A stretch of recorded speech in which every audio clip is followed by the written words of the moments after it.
السلام عليكم ورحمة الله وبركاته. إذن سلامي دمان سأود دنتهين تهذا كلو حان مرك أوجو هريسو أن ربا إن الله هذله دمان شعبوينا سوماليات أو هم بريء مدحوينا عصب مدن فرماجو مرka waxaa loo baahan yahay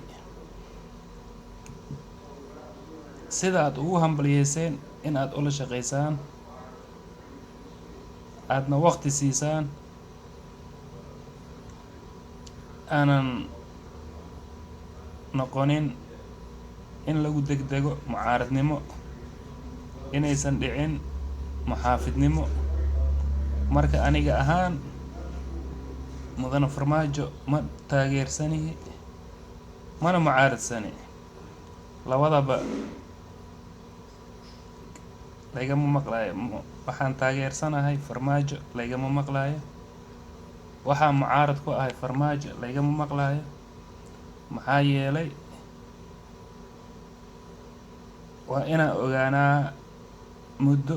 waqti aan siinaa waxqabadka oo shacabka Soomaaliyeed u qaban doono mustaqbalka iyo inta ama muddada oo wadanka taladiisa haya doorashada dambe soo socota 4 sano dambe soo socoto ayaa laga yaabaa in aan codkayga siiyo haddaan 4 sano hadda soo socota aan arko waxqabadkiisa laakiin muddo 4 sano mucaaradna kuma ihi muxaafidna ma u ihi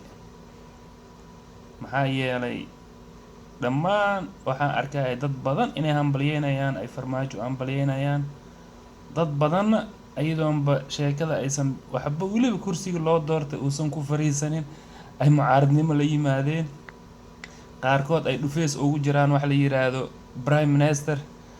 oo aan filayna haday waayaan prime ministerka ay seeftooda galka ka baxsan tahay sida aan maqlayni saaki meel qaar marka dhammaan Soomaali weyn waxaan idin leeyahay mucaaradnimana ayaan lagu degdegin muxaafidnimana ayaan lagu degdegin obsiimo hal baa la siistaa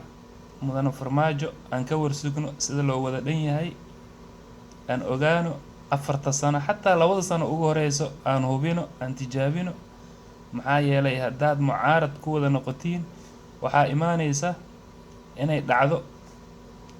inay dabada uu la galo maxaa la yiraahdaa dawladda shisheeye uuna gaaro inuu sujuudo sida hore u soo dhacday oo kale oo dawladda shisheeye u sujuudo marka intaysan taa dhicin qof walba isku dayo inuu la shaqeeyo oo si daacad ugu la shaqeeyo oo asagana uu noqdo nin daacad ah ummadiisa wax u qabta uusan noqonin macnaha dadyo aan soo aragnay oo kale dhammaan waa idin salaamay kolay waxaan sugnaaba waa mudana farmaajo email uu howlaha ka bilaabi doono midna waa ugu dardaarmaya mudanaha waxaan ugu dardaarmaya ama madaxweyne farmaajo inuusan noqonin amaba uusan ku shaqeynin wax la yiraahdo hanjabaad maxaa yeelay waxaan ognahay beelo badan oo Soomaali ah oo saaki xataa aan aragnay social media aan ku aragnay inay hanjawaadi ay dhiibayaan haddaan anagana loo dooranin ra'iisul wasaare wax dhaqaaqay ma laha marka taasna waa mid laga in uu ka digtoonaado oo isticmaalo maskaxdiisa uusan isticmaalin uun bini aadan ka cabsanin ay noqoto arinta Soomaali waa Soomaali laakiin saysan noqonin ree hebel iska aamusi ee noqonin runtaan ku sheegay mudana farmaajo laftirkaada haddii arintaada noqoto ree hebel iska aamusi ha isku daalinin laftirkaa inaa meesha isaga tagtaa kuu fiican qofka aad soo dooranayso waa inuu ahaadaa qof Soomaali ah Soomaalinimada ay ka go'an tahay uusan ahayn qof ree hebel inuusan ahayn tayada kalena waxaan rabaa inaan horta marka hore aan ogaado maxaa asiga ra'iisul wasaarenimada ku soo koobay labadan oday kaliya jaamac iyo faarax kaliya maxaa ra'iisul wasaarenimada dhaxal ma u leeyihiin mise Soomaalida kala ma noqon karaan ra'iisul wasaare taas inaan ogaadan u baahanahay. dhaxalkan oo sida boqortooyada oo kale haddaan ra-iisul wasaare anaga aanan helin wax shaqeynayo ma laha. mudane farmaajo waxaan kaa rabaa taas inaad beenisid. waxaan ognahay xilligii Siyaad Bare in Maxamed Cali Samatar uu ka dhashay beelaha la takooro uuna ahaa ninkii ugu sareeyay dhinaca ciidamada hadday tahay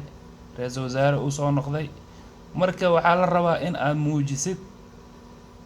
wixii aan ku baranay Maxamed Siyaad Bare oo ahaa Soomaali waa Soomaali,